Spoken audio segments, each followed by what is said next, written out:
Greetings. This is the one you've known as Jesus the Christ. Today I'd like to say a few words about acceptance. The phrase, just say yes, is something you can say to yourself as a reminder, a practice, to bring you into acceptance.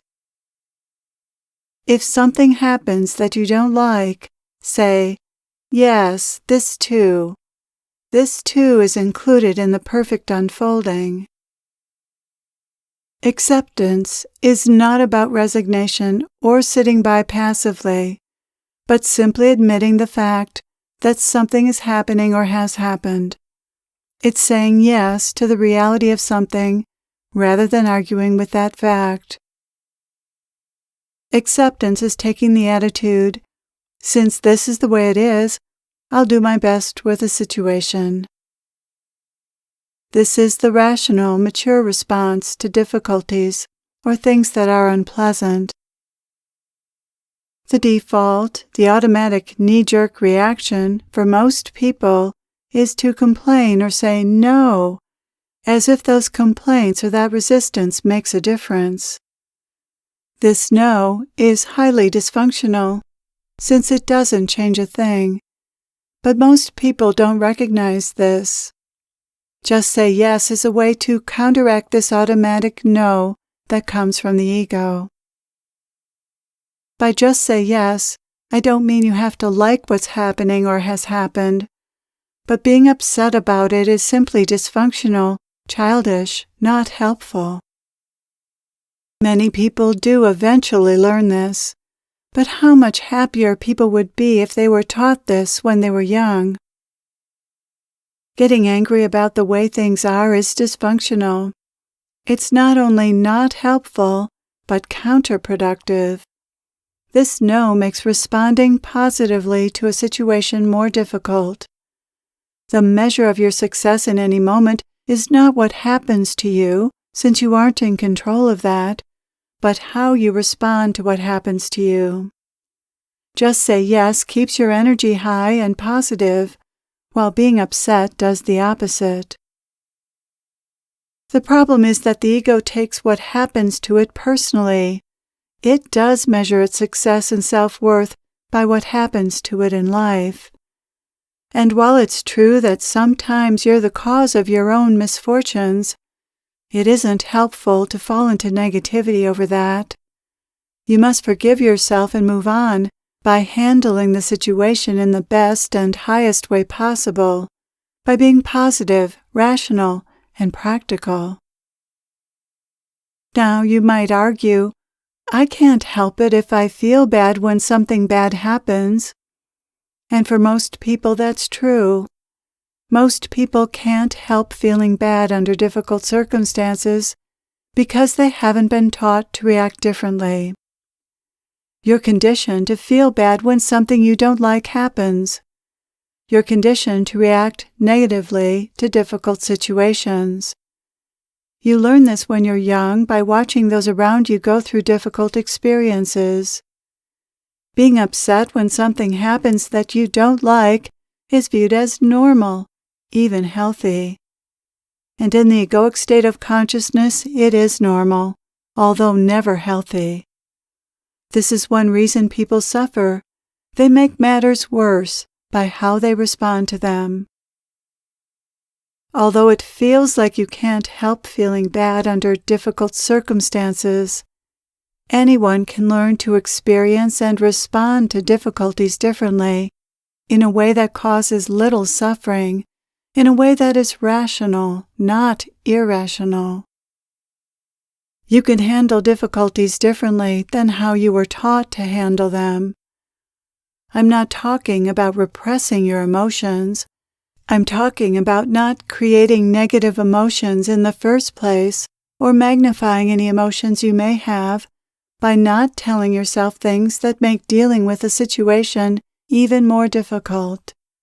You can learn to talk to yourself differently than you were taught. You can learn to be rational rather than respond overly emotionally and irrationally. Being upset about something you don't like is irrational. It's irrational because being upset doesn't help the situation, but only makes matters worse. Underneath any upset is the irrational assumption, this shouldn't be happening. That assumption is irrational because it's untrue. Who says something should or shouldn't be happening or have happened when it is happening or has happened? If something happens, then there's no should or shouldn't about it, only in your own mind. Your mind sees life as unfair, but that doesn't make life unfair. If you're deluded about life, that delusion, like all delusions, is irrational. Being rational is seeing life as it actually is, accepting life as it actually is, and not being upset that it isn't some other way. This is all quite obvious when it's pointed out, and yet few people examine their thoughts closely enough to see that they're creating their own upset. They are making themselves upset, not life and not anyone else. They blame life for the feelings their own irrational mind has created. Seeing this takes a certain amount of maturity and willingness to see the truth, willingness to step out of one's own egocentricity, where life is viewed as something that should serve you and fulfill your desires and needs of the moment. Life has its own purpose and does not revolve around any one person's personal desires and preferences. If you demand that life conform to your desires, you'll be unhappy much of the time, since this is not life's purpose, and you're not in control of life. This is the truth. Seeing the truth is rational, and not seeing or admitting the truth is not rational, and will cause you to experience a lot of inner turmoil and suffering. This is, in fact, the cause of most suffering. People don't accept that life is the way it is, and that they have only so much control over it. People, because of their egocentricity, don't see that their desires are not central to the unfolding of life. They try to make life go according to their desires. But your personal desires are not the only thing propelling life in one direction or another. Much more is going on than desire fulfillment. Life has a much bigger plan than fulfilling people's desires. When you give too much importance to your personal desires and preferences, you will suffer. What I mean by this is that people feel good or bad about themselves depending on whether their desires are being met. Your desires being met becomes a measure of your self-worth, your success, and therefore your potential happiness. This is why people are unhappy. They put too much importance on getting their desires met, as if this is the route to happiness and personal success, when it is not. Eventually, people discover through a lot of trial and error that focusing on getting their desires met is not the route to happiness. So what is the route to happiness? We're back to just say yes. This is the route to happiness, oddly enough. To be happy, you don't need to get anything or even become anything. You only need to stop resisting life, stop declaring that something shouldn't be the way it is, and instead, relax and deal with the fact that it is that way.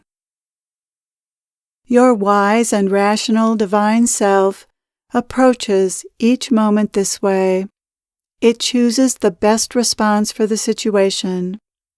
Saying yes to whatever's happening opens up the possibility of responding appropriately and wisely in the moment to whatever's happening.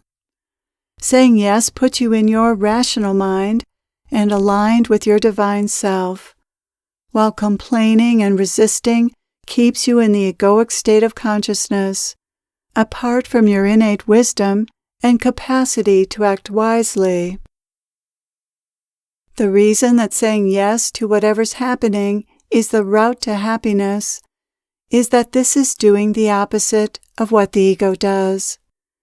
When you do the opposite of what the ego does, the opposite of your default, you align yourself with the divine self, which is wise, loving, generous, courageous, strong, creative, responsible, and patient. These are the qualities you need in every moment, and especially in moments that appear difficult. These qualities will help you be your best and most successful self in every moment. They will help you feel good about yourself no matter what is happening, and ultimately make it possible to feel happy, or at least at peace, no matter what's happening.